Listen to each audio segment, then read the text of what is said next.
नमस्कार। आज का जो चैप्टर है वो है ब्रिक्स, बीट्स एंड बोन्स और ये है एनसीईआरटी की हिस्ट्री का फर्स्ट चैप्टर।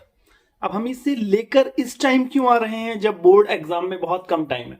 क्योंकि मैं जानता हूं आप लोगों ने तैयारियां तो अच्छे से कर ली, लेकिन उसके रिवीजन के लिए बहुत कम टाइम में पढ़ने के लिए 10, 12, 13 मिनट, मतलब इससे ज्यादा नहीं। इतनी बड़ी वीडियो एक चैप्टर की, एक कॉन्सेप्ट की और उसके साथ हमारे कुछ नोट्स जो कि हेल्पफुल होंगे आपके बोर्ड के एग्जाम में। ये हमने तैयारी की है आपके बोर्ड के एग्जाम के लिए। तो चलिए आते हैं अपने फर्स्ट चैप्टर पर, जिसका नाम है BRICS, beats and bones.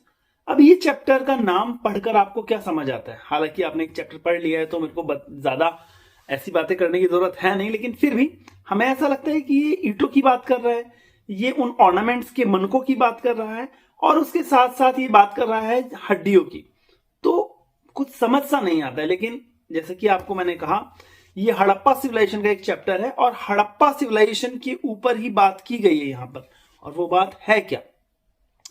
Harappa civilisation उन सभ्यताओं में से एक है जो पूरे विश्व की सबसे पुरानी सभ्यताओं में है। चाहे वो टिग्रिस और यूफ्रेटस के तट पर पनपी मेसोपोटामिया की सभ्यता हो जो 4000 बीसीई की है, या उसके बाद इजिप्शियन सिविलाइजेशन की अगर आप बात करें 3000 बीसीई, अगर आप बात करें इंडस वैली सिविलाइजेशन की जो कि कहां हुई? इंडस वैली, जो इंडस नदियां, जो सिंधु नदी है, इंडस रिवर, उसके आसपास के क्षेत्र के अंदर जो फली फूली, और चाइना की भी अगर आप देखते हैं सिविलाइजेशन। इन सब चीजों में एक चीज कॉमन नजर आती है। क्या है वो? सिविलाइजेशन के साथ नदियां। देखिए, कोई भी सिविलाइजेशन वहीं पनप सकती है जहां पर वाटर रिसोर्सेज हों, क्योंकि हमको पानी की तो आवश्यकता होती है ना। और शुरू से लेकर अगर आप देखेंगे जितनी भी सिविलाइजेशन होंगी जो मैंने आपको नाम लिए, वो सभी की सभी कहीं ना कहीं किसी ना किसी नदी के किनारे पनपी, बढ़ी हुई। क्योंकि एग्रीकल्चर भी अगर हम एस्पेक्ट से देखें तो भी नदियों का पास होना जरूरी है। हमारे खुद की डेली बेसिस की चीजें अगर हम देखें तो उसके लिए भी बहुत ज्यादा जरूरी है। अब मैं आपको ये बता दूं, जनरली हमने बात की है हड़प्पा सभ्यता की अभी तक, उसके अर्बनाइजेशन के बारे में, लेकिन हम थोड़ा सा आज उससे ऊपर जाएंगे, उससे थोड़ी और बड़ी बात करेंगे और हम बात करेंगे उन आर्ट और क्राफ्ट की जो हड़प्पा सिविलाइजेशन के दौर में था, जिनका हम ट्रेड करते थे, जिनका हम प्रयोग करते थे और जो हमारे डेली रूटीन की चीजों के अंदर प्रयोग में आते थे। तो पहली अगर हम बात करेंगे ब्रिक्स, है ना, तो ब्रिक्स अगर आप देखें तो वो स्टैंडर्ड रेशो के अंदर ब्रिक्स का यूज करते हैं और पूरी सिविलाइजेशन में लगभग देखने को मिलती हैं वो ईंट। और वो जो ईंट है वो स्टैंडर्ड रेशो के साथ साथ पकी हुई ईंटें हैं, कुछ ऐसे हैं सन ड्राइड ईंटें हैं, है ना, कुछ ब्रिक्स ऐसे हैं जो सन ड्राइड हैं, कुछ ऐसी हैं जो आग में तपाई हुई मालूम होती हैं। और उसके साथ साथ जो एक हमें देखने को मिलता है इन ईंटों के बारे में, वो एल शेप के अंदर है ना। तो हमारी टेक्नोलॉजी, हमारा अर्बनाइजेशन, हमारा सेटलमेंट अगर किसी चीज पर डिपेंड करता है तो कहीं ना कहीं तो ईंटें लगी थी ना। चाहे आपने ग्रेनरी बनाई अपनी, चाहे आपने द ग्रेट बाथ बनाए, चाहे आपने मल्टी स्टोरी बिल्डिंग्स बनाई, तो वो सब आपको हड़प्पा सिविलाइजेशन में देखने को मिलता है। और वही सब चीजें आपको कहां देखने को मिलती हैं? इन ईंटों से। इसके बाद आप देखेंगे, इन ईंटों के बाद अगर आप देखेंगे तो मैं आपको बात बता दूं, इसके साथ बात आती है बीड्स की। मनके जो होते हैं, मनके क्या होते हैं? मनके वही होते हैं ऑर्नामेंट्स के अंदर जो यूज होते हैं। और उन मनकों को अगर आप देखोगे तो वो कहां बनते थे?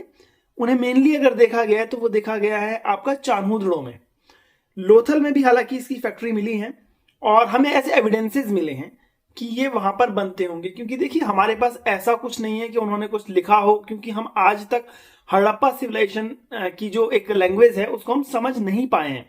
उनकी अपनी लैंग्वेज थी लेकिन समझ नहीं पाए हैं, ये भी एक बात है। जैसे जैसे अगर आप जानते हैं कि इजिप्शियन सिविलाइजेशन है, तो वहां पर हम उसे भी नहीं समझ पाते अगर वहां पर रोजेटा स्टोन न मिलता। वहां पर एक स्टोन मिला, रोजेटा स्टोन, वहां पर वो जो लैंग्वेज थी जो इजिप्शियन सिविलाइजेशन की, वो लिखा हुआ था, उसके नीचे क्या था?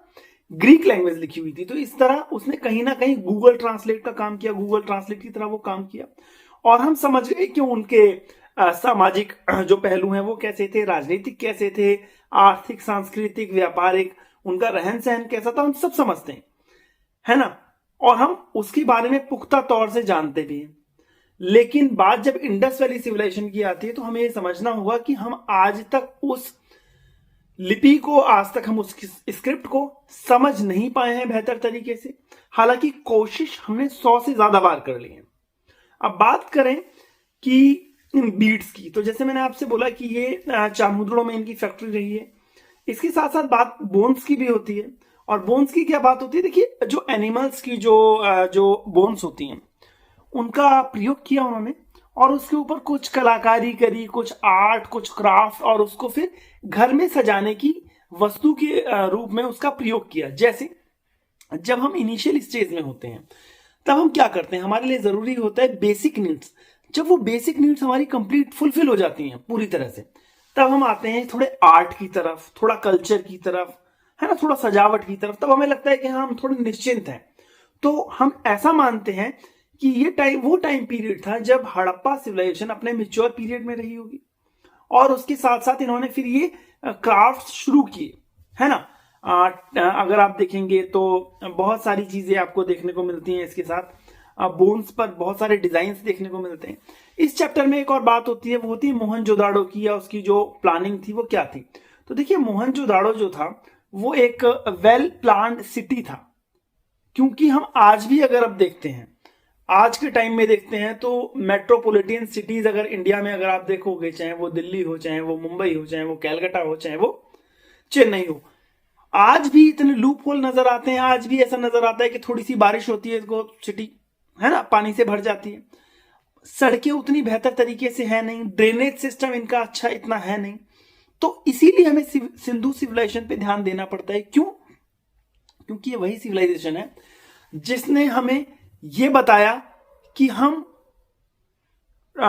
2000 BCE में अगर आप देखते हैं तो हम इतने ज्यादा सिविलाइज थे। और कितने ज्यादा सिविलाइज थे?